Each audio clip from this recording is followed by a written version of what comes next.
अनुषंगाने मी देवेंद्रजींना विनंती करतो की त्यांनी या पत्रकार परिषदेला संबोधित करावं। सर्वांना नमस्कार। सेवा, सुशासन आणि गरीब कल्याणाची मोदी सरकारची 11 वर्ष पूर्ण झाली आहे। आत्मनिर्भर भारत ते विकसित भारत अशा प्रकारच्या संकल्पाकडनं सिद्धीकडे जाण्याचे हे 11 वर्ष आहेत। एक अतिशय परिवर्तनशील दशक पूर्ण करून एका नव्या दशकाची सुरुवात जे भारताच्या विकासाच्या नवी वाटचाल रेखाटते आहे, अशा दशकाची सुरुवात झालेली आहे आणि त्याचंही 1 वर्ष या सरकारने पूर्ण केलेलं आहे। मोदीजी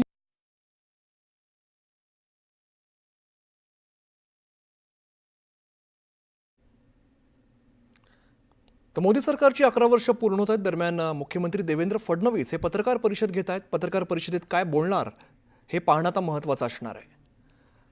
सरकारचं वर्णन करता येईल। भ्रष्टाचार, घोटाळे, तुष्टीकरण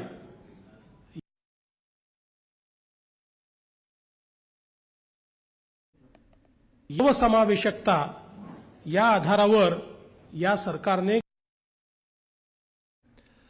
तर मोदी सरकारची 11 वर्ष पूर्ण होत आहेत। 11 वर्षात नेमकं काय काय झालं याचा आढावा सुद्धा घेतला जातोय। मुख्यमंत्री देवेंद्र फडणवीस या 11 वर्षांची माहिती देत आहेत। मोदी सरकारला 11 वर्ष पूर्ण झालेली आणि अनेक विकास कामं यामध्ये झाली, याबद्दल सुद्धा मुख्यमंत्री देवेंद्र फडणवीस बोलत आहेत। या पत्रकार परिषदेमध्ये आणि कोणते महत्त्वाचे मुद्दे मांडले जाणार हे सुद्धा पाहणं आता गरजेचं असणार आहे। मोदी सरकारची 11 वर्ष पूर्ण होत आहेत आणि 11 वर्षामध्ये अनेक महत्त्वाच्या घडामोडी घडलेल्या आहेत, अनेक विकास कामं यावेळेला पार पडलेली आहेत। परिवर्तनशील अशी ही 11 वर्ष आहेत असा उल्लेख सुद्धा मुख्यमंत्री देवेंद्र फडणवीस यांनी केलेला आहे। सेवा आणि सुशासनाची ही 11 वर्ष असल्याचा उल्लेख मुख्यमंत्री देवेंद्र फडणवीस यांनी केला आहे। या सरकारने पूर्ण केलेलं आहे। मोदीजींच्या सरकारचं आपण जर गेल्या 11 वर्षाचं वर्णन केलं तर पारदर्शी प्रामाणिकता, प्रचंड गतिशीलता आणि निर्णयक्षम सरकार अशा प्रकारे या सरकारचं वर्णन करता येईल। भ्रष्टाचार, घोटाळे, तुष्टीकरण या गोष्टी संपवत विकास, अनुसंधान आणि सर्वसमावेशकता या आधारावर या सरकारने गेली 11 वर्ष काम केलंय। आपण महाराष्ट्राचा जर विचार केला तर मोदी सरकारच्या काळामध्ये महाराष्ट्रामध्ये रेल्वेचे 2.25 लाख कोटी रुपयाचे प्रकल्प 2.25 लाख कोटी रुपयाचे प्रकल्प या ठिकाणी सुरू आहे। आणि जुनं जे यूपीएचं सरकार होतं त्यांनी 10 वर्षात जेवढे पैसे रेल्वे करता महाराष्ट्राला दिले तेवढे पैसे 1 वर्षात एनडीएच्या सरकारनं, मोदी सरकारने आपल्याला या ठिकाणी दिले। आज मोदी सरकारच्या सहकार्यातून महाराष्ट्रामध्ये इन्फ्रास्ट्रक्चरचे 6 लाख कोटी रुपयाचे कामं चाललेली आहेत। पायाभूत सुविधा क्षेत्रातील मेट्रो प्रकल्प असो की वेगवेगळ्या प्रकारचे गृहनिर्माणचे प्रकल्प असो, एकाच वर्षामध्ये राज्याला 30 लाख घरं देण्याचा विक्रम हा मोदी सरकारने केलेला आहे। त्यामुळे प्रधानमंत्री आवास योजना ग्रामीणच्या अंतर्गत आतापर्यंत जेवढी यादी होती ती सगळी यादी यावर्षी समाप्त होते 100%। आणि यादी समाप्त करून मोदी सरकार थांबलेलं नाही, तर आता आम्हाला नवीन सर्वेक्षण करायला सांगितलं आहे की यादीतनं सुटलेल्यांचं सर्वेक्षण करा। प्राप्त झालेलं आहे। स्टँड अप इंडिया याच्या अंतर्गत अनुसूचित जाती आणि अनुसूचित जमातीच्या आमच्या तरुणांना 14,700 कोटी रुपयाचं कर्ज हे मोदी सरकारने दिलेलं आहे. 2014 पासून एकलव्य विद्यालयांची संख्या 4 पटींनी वाढलेली आहे. 112 आकांक्षित जिल्ह्यांच्या विकासाच्या मापदंडामध्ये भरीव योगदान देत मागे राहिलेल्या जिल्ह्यांना पुढे आणण्याचं काम हे मोदी सरकारने केलंय. आपल्याला माहिती आहे की कोविडच्या काळात 20 कोटी महिलांच्या खात्यामध्ये थेट पैसे देण्याचा विषय असेल, 55 कोटी जनधन खाती या ठिकाणी काढण्याचा विषय असेल, प्रधानमंत्री सुरक्षा विमा योजना याच्या अंतर्गत 51 कोटी लोकांना लाभ या ठिकाणी देण्यात आलेला आहे. जीवन ज्योती विमा योजनेच्या अंतर्गत 23 कोटी लोकांना लाभ देण्यात आलेला आहे. आयुष्यमान भारतच्या अंतर्गत 77 करोड आरोग्य खाते तयार करण्यात आलेले आहेत आणि त्यातनं कोट्यावधी गरिबांचे ऑपरेशन आणि त्यांना आरोग्य लाभ हा देण्यात आलेला आहे. आतापर्यंत जे विविध लाभ मोदी सरकारने थेट खात्यामध्ये दिलेले आहेत डीबीटीने, त्याची एकत्रित व्हॅल्यू आपण जर घेतली तर ती 43 लाख कोटी रुपये आहे. 43 लाख कोटी रुपये म्हणजे देशातल्या अनेक राज्यांच्या जीडीपी पेक्षा देखील जास्त. त्यानंतर 100% घरांचं विद्युतीकरण असेल आणि हे सगळं करत असताना या सरकारला एक सर्वसमावेशक चेहरा मोदीजींनी दिलाय. या सरकारचे 60% मंत्री 60% मंत्री SC, ST आणि OBC आहेत. राष्ट्रीय मागासवर्ग आयोगाला संवैधानिक दर्जा असेल किंवा आपण जर बघितलं तर मोदी सरकारच्या योजनांचा लाभ हा SC, ST, OBCला किती प्रमाणात मिळाला तर PM किसानमध्ये 80% लाभार्थी SC, ST, OBC, प्रधानमंत्री आवासमध्ये 45% लाभार्थी SC आणि ST, विविध शिष्यवृत्तीमध्ये 58% लाभार्थी SC, ST, OBC, मुद्रा योजनेमध्ये 51% लाभार्थी SC, ST आणि OBC. त्यामुळे समाजातले जे वंचित घटक आहेत त्यांना थेट लाभ देऊन 25 कोटीपेक्षा जास्त लोकांना गरिबी रेषेच्या वर आणण्याचं काम हे मोदी सरकारने केलं आहे. मोदी सरकारने वाढवलेली गुंतवणूक जर आपण बघितली, शेती क्षेत्रात 2013-14च्या तुलनेत 25-26 मध्ये म्हणजे 10 वर्षातली वाढ ही 5 पटीची वाढ आहे. 2013-14 मध्ये एकूण देशाचं शेतीचं बजेट हे 27,000 कोटी होतं, ते आता 1,37,000 कोटीपर्यंत वाढवण्याचं काम करण्यात आलेलं आहे. PM किसानच्या अंतर्गत आतापर्यंत 11 कोटी शेतकऱ्यांना थेट त्यांच्या खात्यात 3.7 लाख कोटी रुपये हे या ठिकाणी दिले आहेत. हे आपल्याला माहिती आहे की 2009च्या निवडणुकीमध्ये UPAचं सरकार 80,000 कोटीची कर्जमाफी केली सांगून निवडून आलं, प्रत्यक्षात 55,000 कोटीची होती. मोदी सरकारने थेट खात्यामध्ये 3,07,000 कोटी रुपये हे थेट खात्यामध्ये दिलेले आहेत. सिंचन योजनांकरता 93,000 कोटी रुपये दिले आहेत. आपल्याला माहिती आहे आपल्या महाराष्ट्रालाही जवळपास 25,000 कोटी रुपये हे सिंचन प्रकल्पांकरता मोदी सरकारने दिले आहेत. प्रधानमंत्री फसल बीमा योजनेच्या अंतर्गत 1.75 लाख कोटी रुपयाचे दावे निकाली काढले आहेत आणि MSP मध्ये 11 वर्षामध्ये सातत्याने वाढ करण्यात आली आहे. उदाहरण द्यायचं झालं तर धान म्हणजे तांदूळ 1,345 रुपयावरनं 2,303 रुपये, गहू 1,350 रुपयावरनं 2,125 रुपये प्रति क्विंटल इतकी वाढ ही या ठिकाणी मोदी सरकारच्या काळामध्ये झालेली आपल्याला पाहायला मिळते. दूध उत्पादनामध्ये 14 कोटी टनावरनं आपण 23 कोटी टनापर्यंत गेलोय.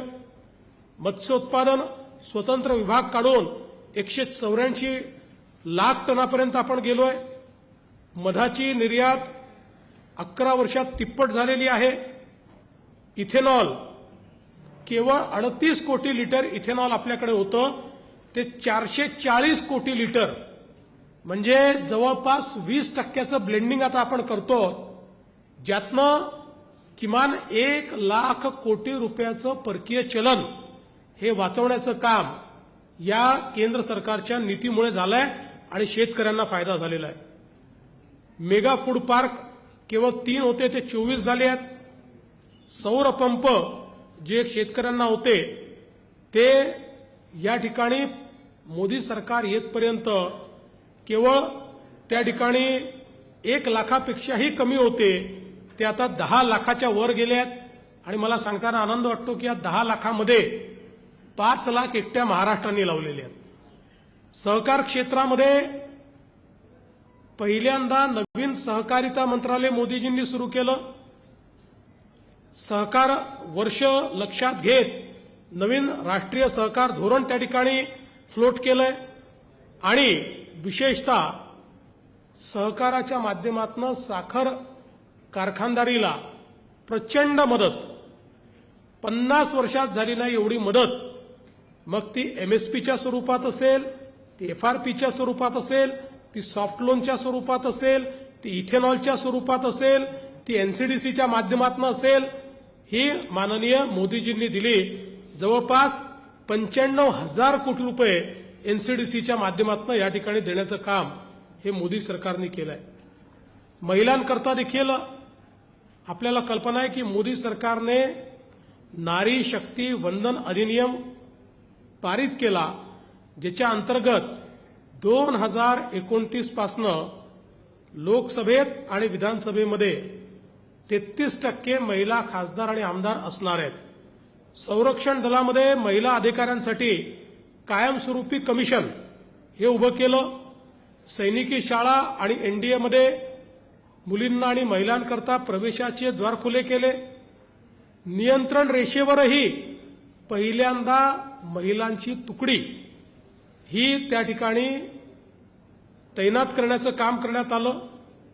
आज आपण पाहतोय जगामध्ये सर्वात जास्त पायलट हे भारतामध्ये आहे आणि आपल्या भारताचा जो काही सेक्स रेशिओ आहे तो पहिल्यांदा असा झालेला आहे की 1000 पुरुषामागे 1020 महिला.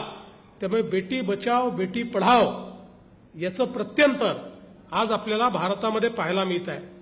प्रधानमंत्री मातृवंदना योजनेमध्ये 3.98 कोटी महिलांना लाभ मिळालाय. प्रधानमंत्री ग्रामीण आवासमध्ये 73% जी काही घरं आहेत ती महिलांच्या नावाने आहेत. उज्ज्वला योजनेत 10.33 कोटी LPG कनेक्शन आहेत. सुकन्या समृद्धी खात्यामध्ये 4.2 कोटी आमच्या महिला आहेत, ज्यांना 3 लाख कोटी रुपये त्यांच्या खात्यामध्ये मोदीजींनी दिले आहेत. लखपती दिदी 3 कोटी आता लखपती दिदी या ठिकाणी तयार झालेल्या आहेत. महाराष्ट्रातही आपण 1 कोटी लखपती दिदी बनवण्याचा निर्णय केलाय. त्यातले 50 लाख यावर्षी आपले पूर्ण होतील.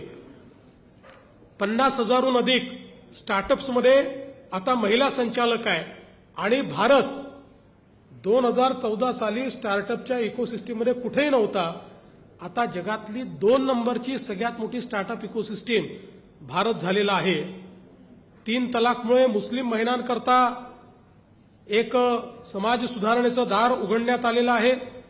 जवळपास 90 लाख महिलांचे बचत गट हे तयार करून 10 कोटी महिलांना त्याच्यामध्ये एंगेज करण्याचं काम हे मोदी सरकारने केलं आहे. पगारी मातृत्व रजा 12 वरनं 26 आठवडे केली आहे. सरकारी शाळांमध्ये 9.8 कोटी प्रसाधनगृह मुलींकरता बांधण्यात आलेले आहेत. माता मृत्यू दर 167 होता तो 80 वर खाली आलेला आहे. त्यामुळे मोठ्या प्रमाणात महिलांकरता मोदी सरकारने काम केलं आहे. युवांचा जर आपण विचार केला तर 3 दशकानंतर नवं राष्ट्रीय शैक्षणिक धोरण आलेलं आहे, जे आपल्या शिक्षण व्यवस्थेतली मूळ तत्व कायम ठेवत आपल्या शिक्षण व्यवस्थेला वैश्विक करताय अशा प्रकारचं धोरण आहे. 1.60 लाख मान्यताप्राप्त स्टार्टअपमधनं 17.6 लाखाहून अधिक रोजगाराची निर्मिती झालेली आहे. पूर्वी केवळ 4 युनिकॉर्न होते, ते आता 118 युनिकॉर्न झालेले आहेत. पीएम कौशल्य विकास याच्या अंतर्गत 1.6 कोटी युवांचं प्रशिक्षण झालंय. 8 नवीन IIM आणि 7 नवीन IIT सुरू झालेले आहेत. देशातल्या एम्सची संख्या ही तिप्पट झालेली आहे आणि 490 नवीन विद्यापीठांची स्थापना या कालावधीमध्ये झालेली आहे. आपण जर बघितलं तर एप्रिल 2020 पासनं 18 ते 28 वयोगटातील 3.45 कोटी युवा यांचे EPFO अकाउंट हे उघडण्यात आलेले आहेत. याचा अर्थ त्यांना रोजगार प्राप्त झालेला आहे. मध्यम वर्गाचा विचार देखील पहिल्यांदाच या सरकारमध्ये होताना आपण बघितला. 12,75,000 उत्पन्न हे करमुक्त करण्याचा निर्णय या सरकारने मध्यम वर्गाला दिलेला सगळ्यात मोठा दिलासा आहे. जवळपास 2,297 सरकारी सेवा उमंग ॲपच्या माध्यमातून उपलब्ध करून दिलेल्या आहेत. रखडलेल्या रिअल इस्टेट प्रकल्पांकरता 37,000 कोटी रुपयाचा फंड हा या ठिकाणी उपलब्ध करून देण्यात आलेला आहे. UPIच्या वापरकर्त्यांची संख्या 46 कोटी रुपये झाली आहे आणि पूर्वीच्या काळामध्ये 2014 पूर्वी थोड्याफार प्रमाणात 5 शहरांमध्ये मेट्रो होती. त्यातल्या 2 शहरात मेजर त्याचा नेटवर्क होतं. आता 23 शहरांमध्ये देशाच्या मेट्रोचं नेटवर्क हे उभं झालेलं आहे. उडान स्कीममधनं 1.5 कोटीहून अधिक मध्यमवर्गीयांनी त्या योजनेचा लाभ घेत विमान प्रवास या ठिकाणी केलेला आहे. आणि PM सूर्यघर सारख्या योजनेमध्ये आता लाखो लोकांना मोफत वीज देण्याचं काम देखील चाललेलं आहे. आरोग्याच्या क्षेत्रामध्ये आयुष्यमान भारतच्या अंतर्गत 9 कोटी नागरिकांना 1.3 लाख कोटीचा लाभ हा देण्यात आलेला आहे. 16,000हून अधिक जनऔषधी केंद्र, 6 कोटी जनतेला त्याचा लाभ झालेला आहे. 77 कोटी हेल्थ ID जनरेट झालेले आहेत. MBBSच्या जागा या 1.18 लाखांनी वाढवल्या आहेत, तर PGच्या जागा